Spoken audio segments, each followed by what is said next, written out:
My project is called Love is the Downfall of Free Will. It's inspired by the classic Chinese opera romance of the Western Chamber. In the original story, Zhang Shan and Kuei Yingyin fall in love at first sight and go against a marriage arranged by wealth. In my version, I bring in modern ideas about women's love and use the concept of twin flames to tell the story.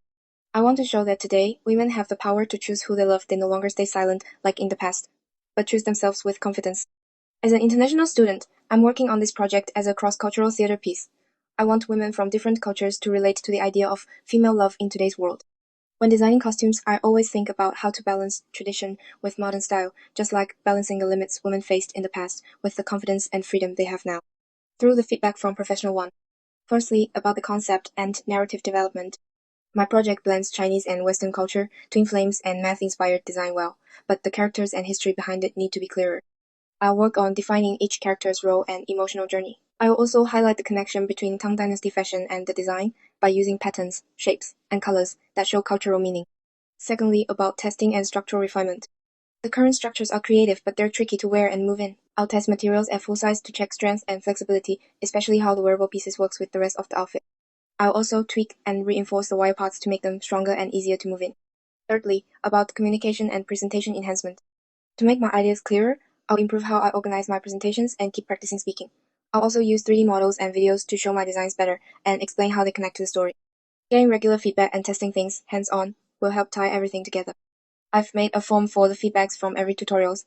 The weekly tutorials have helped move the project forward and given me a clearer idea of what still needs work. Things didn't go exactly as planned and some parts took longer than expected, but overall I finished on time. For sustainable and ethical practice. In this project, I wanted to find a balance between being innovative and being responsible. Unlike my usual approach, I didn't go with traditional sustainable materials.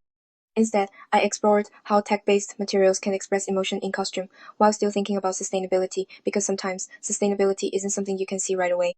After getting feedback from professional one, I made full-scale samples using discarded punching paper and craft paper. The results weren't what I expected, even though the thickness was similar to the final material. It wasn't stiff enough. I realized I need to be more thorough when testing materials in the lab, not just looking at thickness, but also the texture. In the first movement class, my storyboard was a bit too dramatic and didn't have enough emotional depth, so the actors couldn't fully express their roles, and I didn't get much feedback from the teacher. I also noticed the wearable pieces were hard to move in, so after adjusting the storyboard, I rescheduled the rehearsal. After testing that the PDLC smart film worked properly with power, I went to the 3D model shop and got similar materials to make a half-scale sample. But after the tutorial, I realized I still needed a more accurate scale model to properly test how the device works. So I laser cut the shape from scrap cardboard, resized the centerpiece, and used transparent hinges and screws to connect everything. This also helped solve the issue with the device's 3D shape on the sides. Since the PDLC smart film only switches between clear and matte, I plan to add a layer of colored translucent window film on top to show energy flow in purple and green. Both films are self-adhesive, and after a small test, the original plan was to apply the color film to the PVC mold and then place the PDLC film on top. But when I tried to stick everything together for the final piece, it didn't go smoothly. Probably because of the large surface area or dust, it just wouldn't fit properly, no matter what I did. Even after looking up lots of tutorials, this made me realize I need to plan for material risks earlier. Next time, I might get a professional to do the layering before I assemble it, to avoid wasting materials due to mistakes. Due to lack of funds and the fact that the shape I needed did not cover the electrodes of the PDLC film very well, this part was cut down too, and the film did not work. So I decided to use PDLC smart film for only 12 main pieces, and the rest of the 12 sub-pieces are made of clear PVC plastic. As the 12 main pieces are converted from traditional Tang Dynasty women's and men's clothing patterns, the two materials are interspersed to better reflect the importance of the main pieces and their close connection to the theme. With help from the technician, I tried different ways to wear the device. At first, it was meant to hang on flower hoops like a shoulder bag, so the actor could open and close it with one hand. But during movement tests, I found it was too heavy and didn't look good on stage. My tutor suggested mounting it on a corset or harness, but after talking to the IT technician, I realized the wiring wasn't 100% safe. So in the end, I changed it to a handheld device, using the same braided rope from the costume to tie in, symbolizing the character's feeling of being trapped in love. Since PDLC smart film is mainly used for renovations, not many people have used it in art. Xiao Xiaozhao used it with Arduino back in 2002 to make a remote control cloud mapping device.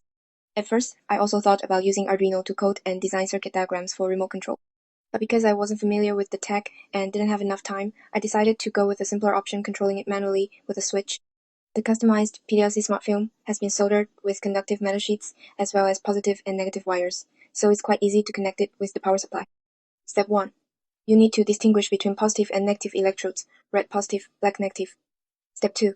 Twist the same positive and negative wires together. Step 3. Wrap exposed wires with electric insulation heat shrink sleeving. I have also fitted each of the two units with a low-power electrical box as well as 10 meters of extension cord.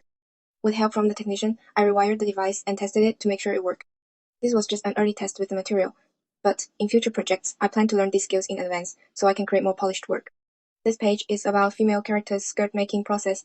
After the first fitting, I realized the final fabric was too light compared to the sample, so I bought a heavier calico to remake it. In the end, I added interfacing underneath for extra support. For the details of sewing this skirt, I followed Sarah's suggestion and tried layering a soft woven interfacing underneath, but in the test sample, the texture showed through the fabric. I realized I needed something firmer and smoother, so after comparing several options in store, I chose a white cotton interfacing. I faced some challenges while applying it. At first, I cut both fabric and interfacing directly from the pattern and layered them, but soft fabrics don't always match interfacing exactly in size. So I taped the fabric to the paper pattern first, cut it out, then placed it on a single interfacing piece for ironing. I also had to be extra careful to avoid bubbles when ironing. Once that was done, I did all the cutting uniformly. Initially, Sarah and I planned to use bias binding to wrap around wire for structure, but after switching to reinforced interfacing, the wire wasn't needed. To avoid waste, I repurposed the binding to make long straps for the dress. During the final fitting, I noticed the dress structure kept folding inward instead of flaring out like the sample. I figured it was probably because the pleats weren't aligned properly or the interfacing wasn't stiff enough. But due to time pressure, I couldn't redo it. So I changed the styling and added a second-hand traditional horse skirt underneath to fix the shape. Although the issue was solved, I realized I need to manage my time better and plan fittings earlier in the making process to avoid similar problems next time. To better show the idea of bondage in love, I combined shibari with traditional Chinese braided rope to design a one-piece harness based on the Tang Dynasty dress pattern. With help from the technicians, I tested different sewing methods. First choice is fold 1.5 cm seam of surface fabric and canvas inwards and top stitch. Second choice is sew the two fabrics on opposite sides and then turn them over to the front. Aiming to better hide sewing marks, I chose the second method. For the harness straps, I used hidden stitch and top stitch.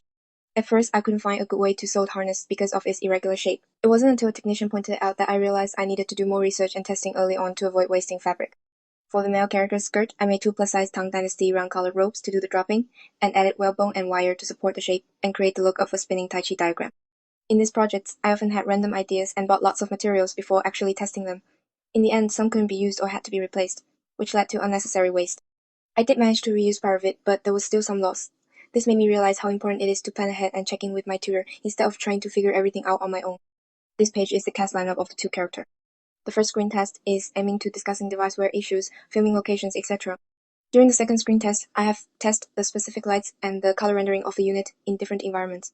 And I found the warm yellow light to be a perfect match for my costume.